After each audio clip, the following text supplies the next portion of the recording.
journeying into, well, a really captivating world of ancient poetry and some pretty profound theological battles. That sounds same. Yeah. So when you think about early Christian literature, especially poetry in the Syriac tradition, one name just looms large: Saint Ephrem the Syrian. Oh, absolutely. The son of the Syrians, they called him. A huge figure. Exactly. Pivotal poet, theologian. But here's the question, the big question for our deep dive today. Did all that brilliance, his incredible hymns, these beautiful verses, did they just sort of appear out of nowhere? Right. Like, was it a vacuum? Or was there already something there? Yeah. A rich, maybe vibrant, maybe even controversial tradition that kind of paved the way for him? And that's precisely what we're here to explore. We're stepping into this fascinating, often quite overlooked world of early Syriac hymnography before Ephrem. Right. Our sources, and we're mainly drawing from Scott Fitzgerald Johnson's really illuminating work, Syriac Hymnography before Ephrem, they're going to help us peel back those layers. We want to reveal the bedrock, the hidden foundations, and the early forerunners of what became this profoundly influential poetic tradition. So our mission then is to pull out the most important insights, maybe unearth some surprising facts, and really understand how this early Syriac verse laid the groundwork for later stuff. Yeah, and often in ways you might not expect. Right. We're aiming to give you a clear understanding, sort of a shortcut to being well-informed on this, well, niche, but really crucial piece of Christian literary history. Let's get started. Okay. So, to begin, let's maybe unpack Ephrem's influence first, because it is undeniable. Our sources call him the uncontested master of verse in Syriac. Yeah. And we still have nearly 400 midrash. That's drashe, the Syriac word for a hymn or lyric poem, stanzaic poem surviving under his name. That's huge body of work. It really is. And he mostly worked in two main genres, right? The mitrasha, the hymn, and the memra. The memra, yeah, memra. That was more like a recited verse homily, a sermon in verse. But, while Ephrem's contributions are just monumental, our sources are really clear that Syriac already had a rich poetical tradition for, 2 centuries before him. 2 centuries? Yeah. These earlier poems, they were usually called hymns just because they were used so much in liturgical settings. And what's fascinating is they were often sung by choirs. Sung by choirs. And get this, including women. Really? That early on? Yep. Now, Ephrem's midrash, his hymns, they were incredibly sophisticated. Apparently, there are 45 different patterns identified. 45? Yeah. And the meters were syllabic, so counting syllables, not like vowel length in Greek or Latin poetry. Acrostics were also super common. Okay. And a key element was this thing called the quala kala. It's a term that means both the melody and the meter of the hymn. Ah, so melody and meter were tied together in the quala. Exactly. And that's what made them different from the memory, the homilies, which, like you said, were just recited. Okay, this is where it gets really interesting for me, though. Ephrem wasn't just writing beautiful hymns. He was using them almost like a weapon, wasn't he, in these theological battles? Oh, absolutely. A theological warrior, you could say. His famous hymns against heresies aren't just like general arguments. They're this fierce, really strategic fight to reclaim the Midrasha form itself. Reclaim it for Nicene Christianity. Precisely. It wasn't just about what people believed. It was about controlling the actual, soundtrack of faith, the songs people sang. Wow. So how did he do that? What was the strategy? Well, it was brilliant, really, and super effective. He didn't just throw out the existing forms, the meters, the melodies those Quail people already knew and liked. Instead, he consciously took them and reoriented their content towards orthodoxy. So use the popular tunes, but change the words, essentially. Pretty much. And this gives us a crucial lens, right, for looking at the earlier hymnography, especially the work of his main target, Bardaisan of Edessa. It shows Ephrem wasn't just inventing something new. He was actively fighting against and engaging with a tradition that was already there. And that brings us straight to Bardaisan. Bardaisan of Edessa lived AD 154 to 222. Right. So, yeah, well before Ephrem. More than just a rival. Sounds like he was a real lightning rod. Maybe the greatest Syriac poet of the 3rd century, as one source puts it. So what was so innovative, or maybe controversial, about what he was doing? Bardaisan was a major innovator, no question. Ephrem himself, his biggest critic, actually admitted that Bardaisan was the first Syriac writer to add meters and musical accompaniment, and possibly even choral arrangements, to the Syriac midrasha. Even Ephrem gave him credit for that. He did. We have this direct quote from Ephrem where he says, for Bardaisan gave definition to hymns midrash, and he mixed them with singing or melody, and he composed songs or psalms. The word there is zmarata, zmi, R-A-H-ta, and introduced meters. Okay, it's Murata, so songs or psalms. Right. And Ephrem says Bardaisan divided words by quantities and measures. Those were his specific quail, his 2 meters. So, okay. Bardaisan wasn't inventing the midrash out of thin air, but he was definitely the one who formalized it, structured it for singing, and boosted this Murata genre. How revolutionary was that? And what was the really controversial bit that got Ephrem so worked up? Oh, it was profoundly revolutionary. I mean, think about it, establishing a formal poetic and musical language for this emerging Christian tradition. But yeah, the most controversial part was definitely the content. The theology? The theology. Bardaisan apparently wrote 150 hymns in imitation of David's psalms. Wow, 150, that's bold. Exactly. Ephrem saw it as pure hubris. He slammed him, saying, David's truth he repudiated. It is his number he imitated. Like, you copied the quantity but missed the quality, the truth. A direct challenge. Okay, that's pretty direct. What else? Then there's this imagery Ephrem attacks, this idea of a divine triad in Bardaisan's poetry. Ephrem quotes him, something flowed out and descended from the father of life and the mother of life in the manner of a dove or maybe fish, conceived and begat it, and it was called the son of life. Okay, father of life, mother of life, son of life, with the mother linked to a dove or fish. That sounds different. It does. It suggests maybe a feminine aspect to the divine, maybe the spirit Ruah, Aro, Ka in Syriac acting as this mother figure, which, does resonate with some Gnostic ideas, or at least non-Nicene early Christian streams. Very different from where Orthodoxy was heading. Definitely. And there was more, right? Something about iti. Right, the iti. IT, yeah. It means something like essences or beings. Bardaisan apparently believed in multiple divine beings. Well, that's how Ephrem presented it. Ephrem sharply contrasted this with the Nicene view of God as that which is, from Exodus 3.14, Aya, he, Ia, in Syriac, one indivisible being.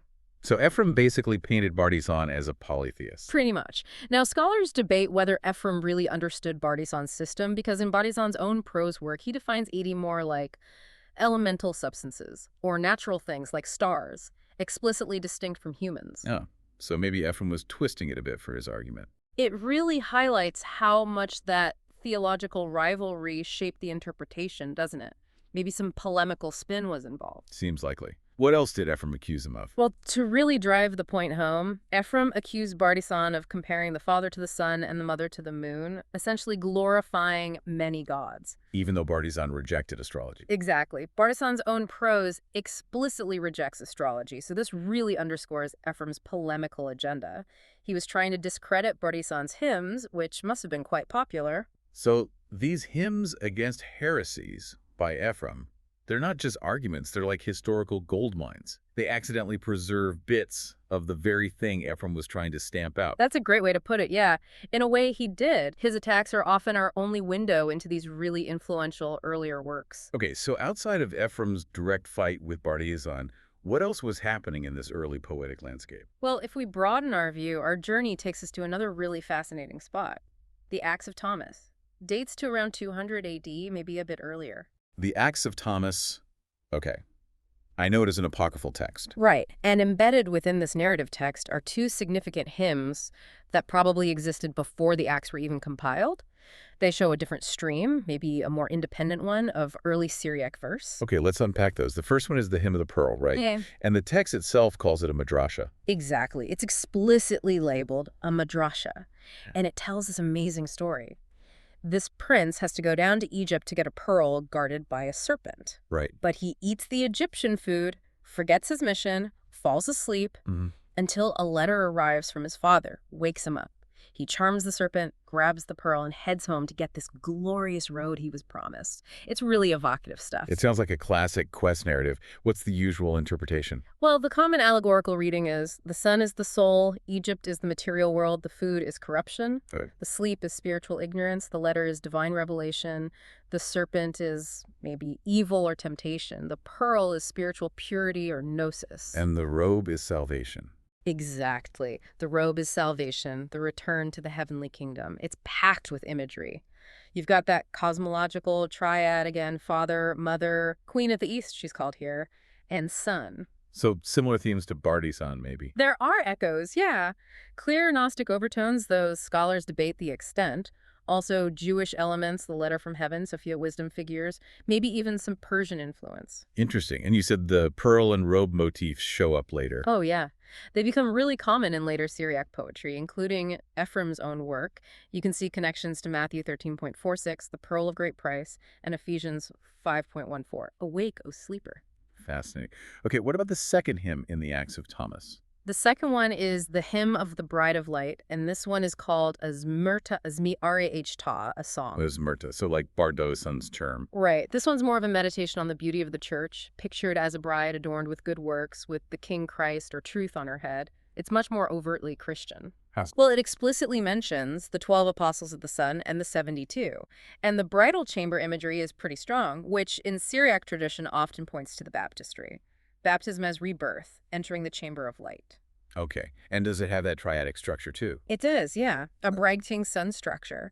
And it connects to the wisdom of the Father, Sophia, which is his spirit. So similar cosmological ideas are floating around. And the meter is different from Bardaisan's. Yeah, that's a key point. Both hymns in the Acts of Thomas use a pretty simple 6 plus 6 syllable meter. It's noticeably distinct from Bardaisan's more complex, varied quail. So that shows there wasn't just one way Syriac verse was developing. Exactly. There were multiple strands, different levels of complexity happening concurrently. It's incredible to think about these ancient poems shaping theology and practice.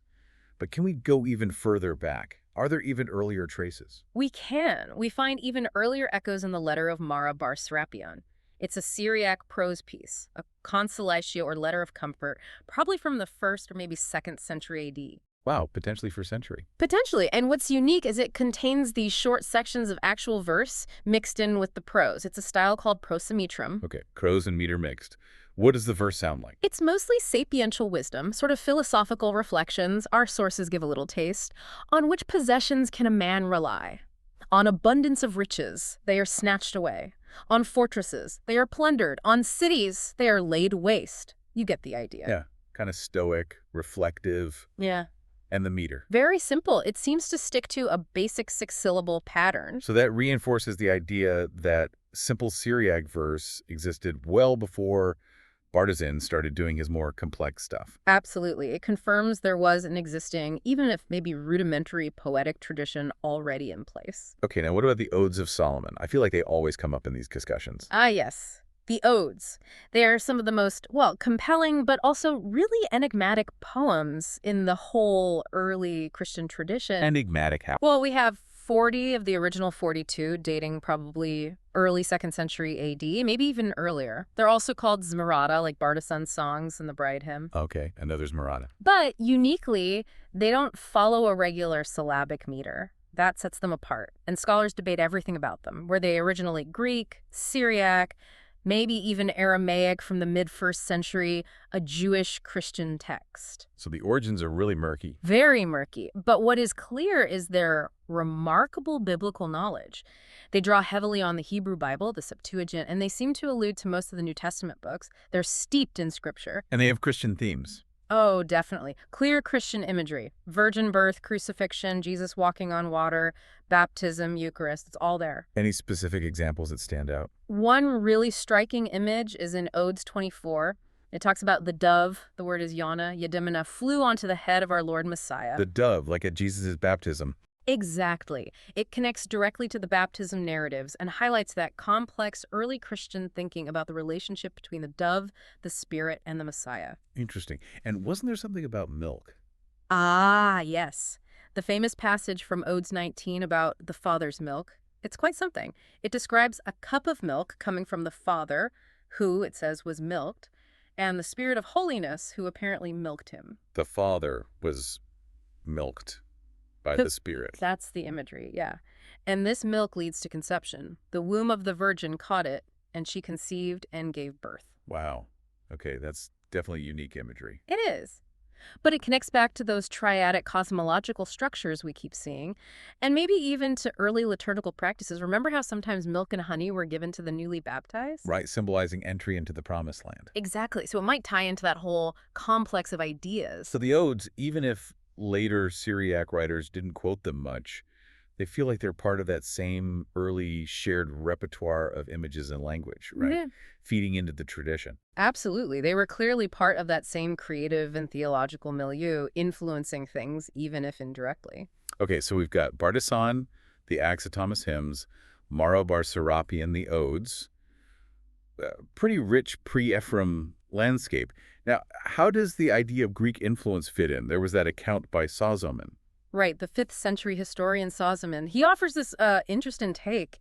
He actually attributes the invention of Syriac meters and musical laws to Harmonius. Bardaisan's son. Bardaisan's son, yeah. Solomon says Harmonius was deeply versed in Greek erudition, and that Ephrem then just adopted Harmonius's meters for his own Orthodox hymns. Okay, that sounds neat. But you said earlier Syriac poetry existed before Bardaisan, let alone his son. Exactly. Our sources say Solomon's account is patently false on the specifics. The invention timeline is wrong. And the direction of influence is probably wrong, too. It's more likely that Syriac syllabic meters influenced later Greek hymnography, like Romanos and Melodic, not the other way around. Okay, so the details are wrong. But is there any truth to it? Does it ring somewhat true in some way? It does ring somewhat true in a more general sense, because that early Syriac poetry we've been discussing, the Odes, Maro bar Serapion, the Acts of Thomas hymns, it does show connections to Greek thought, Greek motifs, Greek scriptures like the Septuagint. So there was Greek influence, just not in the way Solomon described. Precisely. The most likely vector, as Johnson puts it, was probably this mixed Greek-Syriac milieu. People who are comfortable with both Greek scriptures and Semitic ways of expressing things think cities like Edessa. Right, a melting pot. Exactly. It highlights this dynamic cross-cultural environment where early Syriac literature grew up. It wasn't isolated. It was part of a vibrant exchange. So wrapping this up, what does this all mean for you listening in? We've taken this deep dive, gone beneath the surface of Ephrem's massive shadow. Yeah. And we found that his genius, undeniably great, really stood on the shoulders of earlier innovators. People like Bardaisan, certainly, but also these other sometimes anonymous creators of works like the Odes or those hymns in the Acts of Thomas. We've seen this continuous literary history, really, characterized by a shared repertoire of language and images. It drew from early Christianity, from Judaism, and it was actively used, adapted, argued over by different communities for different reasons. Bardaisan's, let's say, controversials Murata, Right, to yeah. those allegorical midrash in the Acts of Thomas. Mm-hmm. These early poems really did set the stage for everything that came later in Syriac verse. They absolutely did. So here's maybe a final thought to mull over. This whole journey through ancient Syriac poetry, it shows how artistic forms, creative expressions, they aren't static. They can be fiercely debated, they get adapted, they get reoriented to serve new messages, to solidify identities. What is this long history, this pattern of reinterpreting and repurposing creative work? What does that tell us about how ideas and beliefs evolve, maybe even in our own time? That's a great question to ponder. We hope this deep dive has given you a fresh perspective, maybe sparked a bit of curiosity for these often hidden depths of literary history.